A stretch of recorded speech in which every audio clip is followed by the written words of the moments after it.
Well, hello there and welcome to the channel. Don't forget to subscribe. And in this video we're going to be talking to you about what are the 5 common problems that you can hopefully not expect to find on your Cycad, Cycas revoluta. And for those of you who are interested in such things, Cycas, that comes from the Greek Cycas, meaning palm-like, and the revoluta refers to the recurved stems and leaves of this plant. Anyway, what is common problem number 1? Let's find out. Okay, so common problem number 1 is overwatering, and that can be either in a pot or in the ground.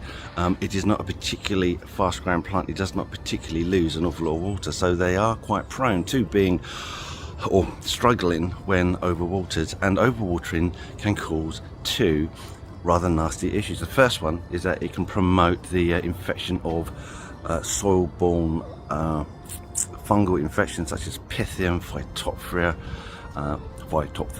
Fusarium, Versilium. Well, there's a lovely host of them, but the trouble is it's very, very difficult, if not impossible, to treat your plants once they do get these root funguses inside them. The second problem with overwatering is it physically prevents the roots from taking up oxygen in your soil, because a good soil should have like a sort of open aspect to it. It should be air pockets in it, and the roots themselves, the fine root hairs, require oxygen in order to metabolize. So if the pot is waterlogged, particularly for long periods, then the fine hairs effectively suffocate because they can't get in the oxygen, they can't metabolize, so those roots die.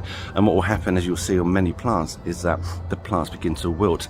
Now, wilting is generally seen as a sign that it has run out of water, but the trouble is, if you're not sure what to look for, then your plant will wilt and you will add even more water to it, exacerbating, that's a good word, the problem. So there you go, that's your first and arguably the most common problem, not just with Cycas but also with all your other plants, and that is overwatering. Okay, problem number 2, common problem number 2. This is my Cycad, and luckily for you, you lucky people, is I have 2 common problems showing on this one. Let me show you the first one. Now, if you look closely, you can see on these leaves little like white spots, yellow spots along here. Now, let's see if I can see something a little bit better. Let's look inside here a bit more.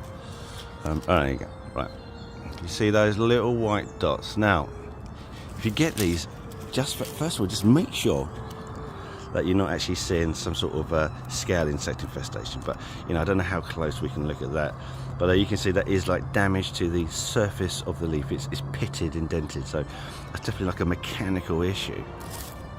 Now, if you've identified these white spots on your Cycad, you'll probably notice that they don't increase, they just stay as they are, nothing really happens. So to be honest with you, it's not too much of a worry if you do see this. And how does it get there? How does it get there? Well, the thing is, it's believed, and I believe this myself, in that if over the summer you get, say for example, a hail storm or sleet or something where you get frozen bits of ice falling from the sky and then landing on your Cycas, and those where the frozen water is touching the leaf, that kills off that top layer of foliage. So it's a mechanical damage. It's not a damage to worry about. It won't grow out. It's going to be there forever, but it's not terribly noticeable. And over time, over the years, assuming you're not going to be hit by hail. I mean, I remember the day it happened. I went out there and I took a load of it off. But even so, it doesn't take long to cause the damage. So there you go. White spots on Cycads.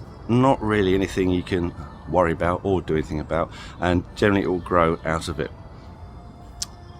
Now, what's problem number 3? Now, problem number 3 is almost uniquely an issue with pot grown plants. You see these older leaves here? They're lovely, properly spaced, all in a nice straight line, looking very lovely. And you look at these new leaves, what a mess, untidy, bits of leaves sticking out everywhere. Now, why does this happen with pot grown plants? Well, I will tell you. The problem is this: young growth is phototropic, which means it tries to orientate itself to the sun to get the best light from it. And if you move your pot grown Cycas when they're small, turn them slightly, then as they're trying to, just remember, when all those leaves are new, they're very soft, they're very moving, very wobbly, and you know, and they turn very easily. once they've established and hardened, they tend to just stay where they are. So that is why all the old leaves are kind of still, because whoever was looking after this originally wasn't moving the plant around, whereas me in this garden, very cleverly, I sort of like put it over here, over there, somewhere else, and by doing that, the plant couldn't orientate to a point where the leaves were set in a straight line. So I messed it up myself. My fault, I fully accept it. You know, even I make mistakes. Now, problem number 4, and it's a doozy if you're American, and that is aphid infection. Scale insects and woolly aphids are the insects of the moment that do an absolute stunning job on damaging your plants. The problem is they do have a waxy coating, which makes it difficult to spray with things like neem oil or whatever else you want to try with.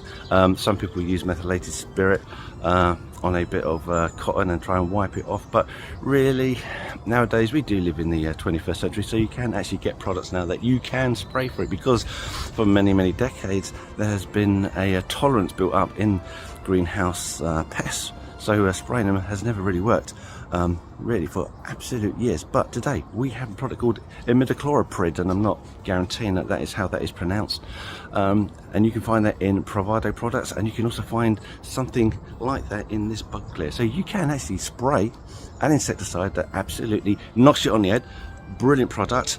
They're not sponsoring me, but it's a big problem, and trying to deal with it organically, I think you're really going to be on a losing battle on that one. But so get the right product, you can spray for it nowadays. Thank flip for that. Okay, problem number 5, and well done for reaching this far in the video, I appreciate it.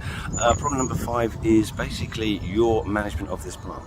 If you read the books, look online, it will tell you this plant is almost hardy. It will go down to minus temperatures, and although it will survive those temperatures, it will absolutely wreck the leaves. So I really wouldn't leave it outside in temperatures below 6 degrees, 7 degrees.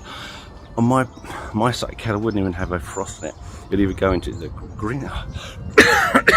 Sorry, I got a bit of a cough. I went into town yesterday, and I think a chav breathed on me. Anyway, to continue, put your Cycad either in the greenhouse or bring it indoors. Keep it above 5, 6, 7 degrees centigrade. You will damage all the leaves. Now, yes, you can remove a lot of the old leaves in the spring, wait for the new growth to come through, but don't forget you only get one lot of new growth per year on your Cycad, so that's a long time to wait before you get a decent specimen. Always winter protect it if you want to keep it looking smart. If you don't, you're going to ruin the look of your plant, and you really have wasted your money, because let's be honest with you, Cycads are not cheap. Anyway, that is my 5 common problems that you hopefully won't find on your Cycad. But if you've got any other great information or common problems that you've experienced or have treated successfully, then leave those in the comments. We would love to hear from you. Anyway, thanks for watching. We'll see you in the next video.